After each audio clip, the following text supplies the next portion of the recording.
जय बागेश्वर धाम, बाबा धीरेन्द्र कृष्ण शास्त्री की जय। ये क्यों कह रहे हैं? क्योंकि आज हम क्लास 12 की कक्षा 12 की हिंदी में श्रवण कुमार खंड का भी जो है श्रवण कुमार, इसका अध्ययन करेंगे। श्रवण कुमार वहीं पौराणिक कथा है जहाँ से श्री रामचंद्र ने जन्म लिया था।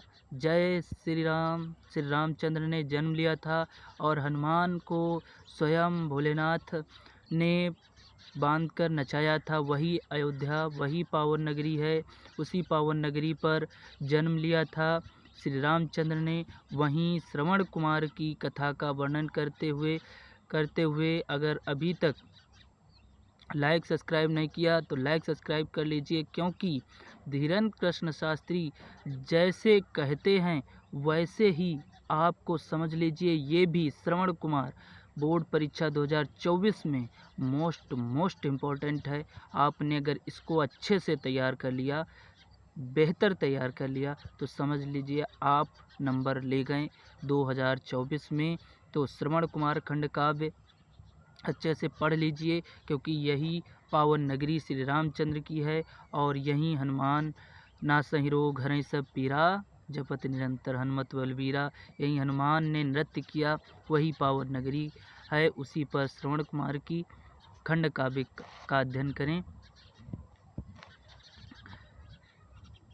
जय हिंद, वंदे मातरम। स्वागत है आप सभी का Shukla ji word study classes में। This is Sandeep Shukla from Shukla ji word study classes. राष्ट्र हित में शिक्षा। तो कक्षा 12 की 12 की हिंदी में खंड काव्य श्रवण कुमार का आप लोग अध्ययन करेंगे। अगर वीडियो को लाइक नहीं किया तो लाइक कर दीजिए, चैनल को सब्सक्राइब नहीं किया तो सब्सक्राइब कर लीजिए। बाबा के द्वारा बताया गया समझ लो, ये मूल मंत्र या अचूक अस्त्र है। ये आना ही आना है, समझ लो, आना ही आना है। 100% यही आएगा। श्रवण कुमार खंड काव्य आप तैयार कर लीजिए और बोर्ड परीक्षा 2024 में कक्षा 12 की हिंदी में आपको देखने को कोई न कोई सर्ग अवश्य मिलेगा। तो श्रवण कुमार डॉक्टर शिवबालक शुक्ल द्वारा रचित खंड काव्य। डॉक्टर शिवबालक शुक्ल द्वारा रचित खंड काव्य श्रवण कुमार एक पौराणिक कथा पर आधारित है, किंतु कवि ने अपनी कल्पना शक्ति के द्वारा सामाजिक और सांस्कृतिक दृष्टि से प्रत्येक देश काल के लिए बना दिया है। प्रत्येक देश काल के लिए, कोई सा भी देश हो। तो प्रथम सर्ग क्या है? अयोध्या। अयोध्या, जय श्री राम। तो अयोध्या सर्ग क्या है? अयोध्या का गौरवशाली इतिहास। अभी तक लाइक नहीं किया है तो प्यारे बच्चों की तरह लाइक कर दीजिए और सब्सक्राइब कर लीजिए इस चैनल को, ताकि ऐसे प्यारे प्यारे वीडियोस आपको जल्द से जल्द मिलते रहें। और क्या आएगा तो बाबा जी स्वयं जय बागेश्वर धाम बताएंगे। प्रथम सर्ग अयोध्या। अयोध्या का गौरवशाली इतिहास अपने भीतर अनेक महान राजाओं की गौरव गाथा छिपाए हुए है। प्रभु इक्ष्वाकु, ध्रुव, सगर, दिलीप, रघु आदि राजाओं ने अयोध्या के नाम को प्रसिद्धि एवं प्रतिष्ठा के शिखर पर पहुंचाया। इसी अयोध्या में सत्यवादी हरिश्चंद्र भी हुए और गंगा को भूतल पर लाने वाले राजा भागीरथी ने शासन किया। राजा रघु के नाम पर इस कुल का नाम रघुवंशी पड़ा। राजा दशरथ अयोध्या के प्रतापी शासक थे। महाराजा दशरथ एवं स्वयं एक महान धनुर्धर थे। वे शब्दवेदी बाण चलाने में सिद्धहस्त थे। राजा इसमें एक से एक प्रतापी राजा हुए हैं, जैसे कि आपके महाराजा दशरथ शब्दवेदी बाण चलाना जानते थे। और महाराजा दशरथ के अलावा और लोग इसमें प्रतापी राजा हुए। हरिश्चंद्र जैसे सत्यवादी और निष्ठावादी लोग भी यहाँ पर आए। तो ये तुम्हारा पहला सर्ग है। यहीं तक दूसरा सर्ग क्या है तुम्हारा? द्वितीय सर्ग आश्रम है। आश्रम सरयू नदी के तट पर एक आश्रम था। उस आश्रम में श्रवण कुमार के अंधे माता पिता के साथ निवास करते थे। आश्रम में रहने वाले अंधे मुनि और उनकी पत्नी श्रवण कुमार जैसा आज्ञाकारी और माता पितृभक्त पुत्र पाकर अपने को धन्य मानते थे। उनकी तपस्या के प्रभाव से हिंसक पशु भी अपनी हिंसा भूल गए थे। तो ये तुम्हारा दूसरा सर्ग है। ऐसे लोग, ऐसे श्रवण कुमार जैसे पुत्र हुए हैं। माता पिता को अपने पुत्रों पर गर्व है। इसी कारण तो आपने, अगर आप नहीं बने हैं तो आप भी बनिए, और अच्छे शिष्य बनने के लिए आप लाइक करिए और सब्सक्राइब कर लीजिए इस चैनल को, और ज़्यादा से ज़्यादा शेयर करिए। तृतीय सर्ग क्या है? आखेट। आखेट में क्या हुआ? एक दिन गोधूली बेला में महाराज दशरथ भोजन करने के बाद विश्राम कर रहे थे कि उनके मन में आखेट की, यानी बहुत बड़े बड़े राजा जो थे वो आखेट किया करते थे, हिरन वगैरह वगैरह का शिकार किया करते थे। तो उन्हें अपनी इच्छा जागृत हुई, आखेट करने की इच्छा जागृत हुई। उन्होंने अपने सारथी को बुलाया और रात्रि के चतुर्थ पहर में प्रस्थान करने की इच्छा प्रकट की। राजा दशरथ बहुत सवेरे रथ पर सवार होकर शिकार के लिए चल दिए। वे शीघ्र ही अपने इच्छित स्थान पर पहुंच गए। रथ से उतरकर वे घने घने वन में एक अंधकारमय स्थान में छिप कर बैठ गए। इधर श्रवण कुमार के माता पिता ने जल लाने को कहा। श्रवण जल लाने के लिए सरयू नदी के तट पर गया और जल भरने के लिए कलश को नदी के जल में डुबोया। घड़े के शब्द को राजा दशरथ ने किसी वन्य जीव की आवाज़ समझकर उन्होंने तुरंत शब्दवेदी बाण चला दिया। बाण श्रवण कुमार को लगा। श्रवण चित्कार लग गया और चित्कार करता हुआ जमीन पर गिर पड़ा। मानव स्वर सुनकर राजा दशरथ चिंतित हो उठे और प्रभु कल्याण कर कहते हुए नदी के तट पर जा पहुँचे। यहीं से पूरी रामायण शुरू होती है। ये रामायण का पहला, समझ लो, जो शुरुआत है, जो रामायण का मुख्य अंग है, वो यहीं से शुरुआत होता है। यहीं राजा दशरथ से भगवान श्री रामचंद्र के आने की भी इच्छा यहीं से प्रकट होती है। तो अभी तक लाइक नहीं किया, लाइक कर लीजिए और वीडियो को ज़्यादा से ज़्यादा शेयर करिए। चैनल को सब्सक्राइब नहीं किया तो सब्सक्राइब कर लीजिए। चतुर्थ सर्ग क्या है? श्रवण। चतुर्थ सर्ग है श्रवण। राजा दशरथ के बाण से घायल हुआ श्रवण कुमार नदी के तट पर पड़ा था। वह अपने माता पिता की चिंता में व्याकुल था। ऐसा भी बेटा होना बहुत ज़्यादा गौरव की बात है कि श्रवण जैसा पुत्र पाकर माता पिता भी बहुत ज़्यादा धन्य हो जाते हैं। तो माता पिता की चिंता में व्याकुल था, बिखर बिखर कर कह रहा था कि अब मेरे असहाय अंधे माता पिता का भविष्य में क्या होगा। श्रवण कुमार ने राजा से आग्रह किया कि वे उनके माता पिता को जल पिलाकर आने का आग्रह किया। इसके पश्चात श्रवण कुमार के प्राण पखेरु उड़ गए, वो खत्म हो गया, निधन हो गया। राजा दशरथ बहुत दुखी हुए। उन्होंने अपने सारथी को श्रवण कुमार के पास छोड़ा तथा स्वयं जल लेकर श्रवण के माता पिता के पास चले गए। पूरी रामायण की कहानी यहीं से शुरू होती है। यही है रामायण का पहला और सबसे मुख्य अंग, जो है श्रवण कुमार से शुरू होता है, क्योंकि दशरथ के बच्चे ना होने का श्राप था, इसीलिए अब यहीं से आशीर्वाद या श्राप ही समझ लो वो मिलेगा। तो अभी तक लाइक नहीं किया, लाइक करिए, और चैनल पर नए हैं तो सब्सक्राइब करिए और ज़्यादा से ज़्यादा शेयर करिए, ताकि आप पर बागेश्वर धाम की कृपा बनी रहे। जय बागेश्वर धाम, जय श्री राम। पंचम सर्ग क्या है? दशरथ दुखी एवं चिंतित भाव में सिर झुकाए आश्रम की ओर जा रहे थे और सोच रहे थे कि वो इस घटना के लिए किस प्रकार का प्रायश्चित करें। संपूर्ण सर्ग में दशरथ के अंदर मन में द्वंद्व का चित्रण हुआ है।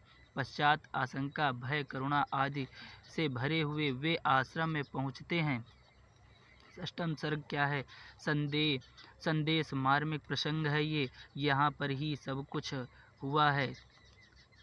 तो आश्रम में प्यासे श्रवण के माता पिता श्रवण के आने की प्रतीक्षा कर रहे थे। उनका मन बार बार शंका से भर जाता था कि इतनी देर होने पर श्रवण लौट कर क्यों नहीं आया। उसी समय दशरथ ने आश्रम में प्रवेश किया।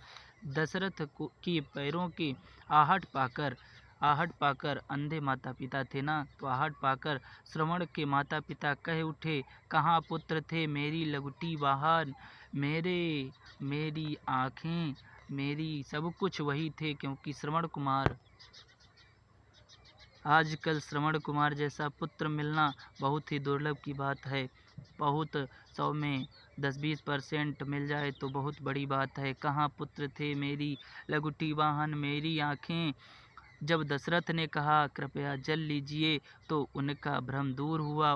उन्होंने दशरथ का परिचय पूछा। दशरथ ने अपना परिचय अजनंदन बता कर दिया। उसके बाद श्रवण के स्वर्गवासी हो जाने, जो दशरथ के पिता का नाम अज था, इसलिए उन्होंने अजनंदन बता कर दिया। उसके बाद श्रवण के स्वर्गवासी हो जाने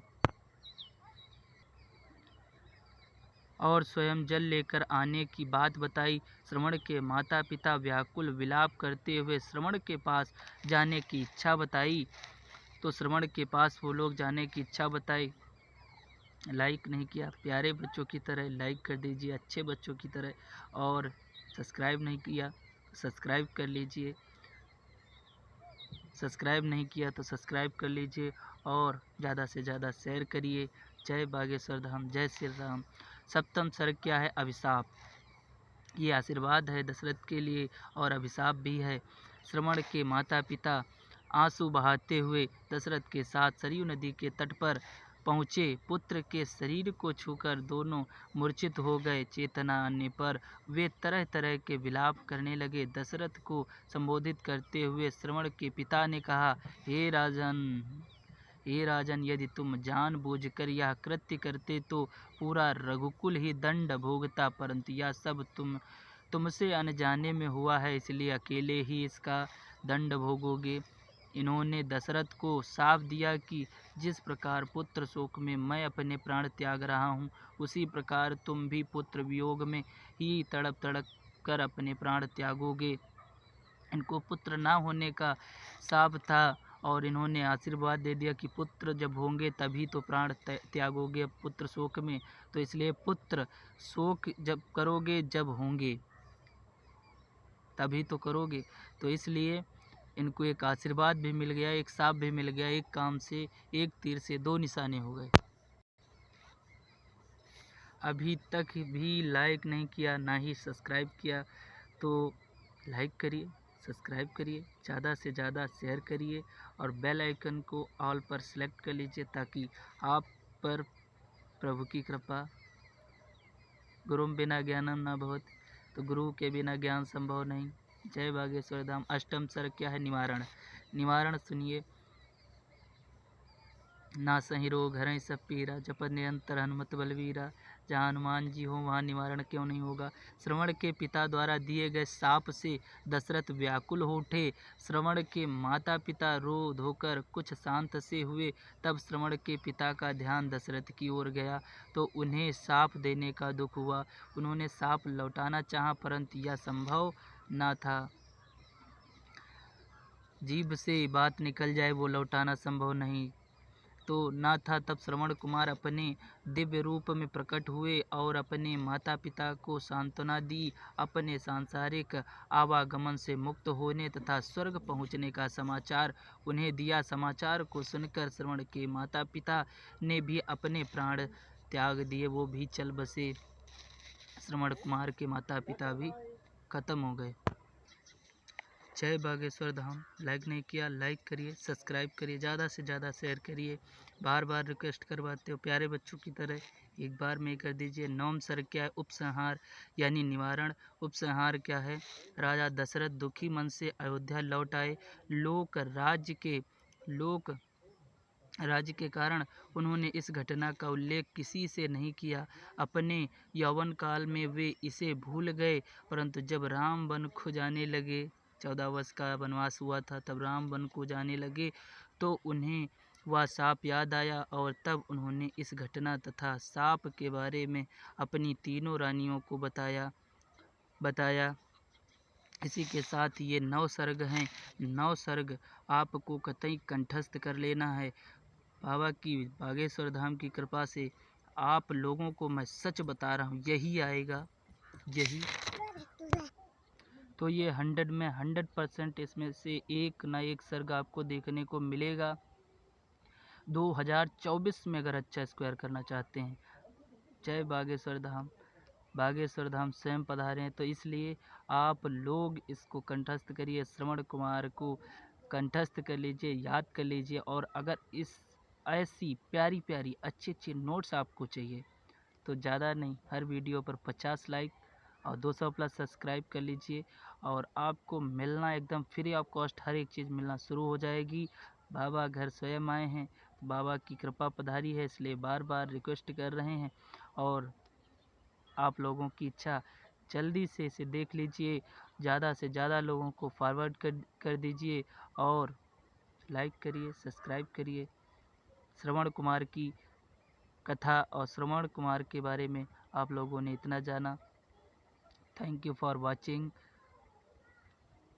जय बागेश्वर धाम, जय हनुमान, नासै रोग हरै सब पीरा। आप लोग टेंशन नहीं लीजिए।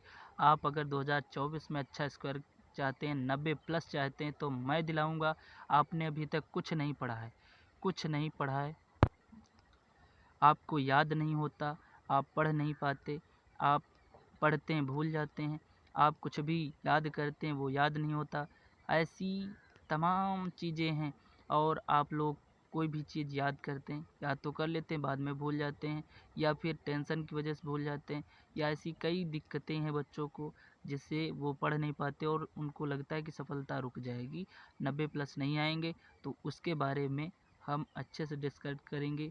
जब इस पर 50 लाइक और 200 प्लस सब्सक्राइब हो जाएंगे तो हम आपको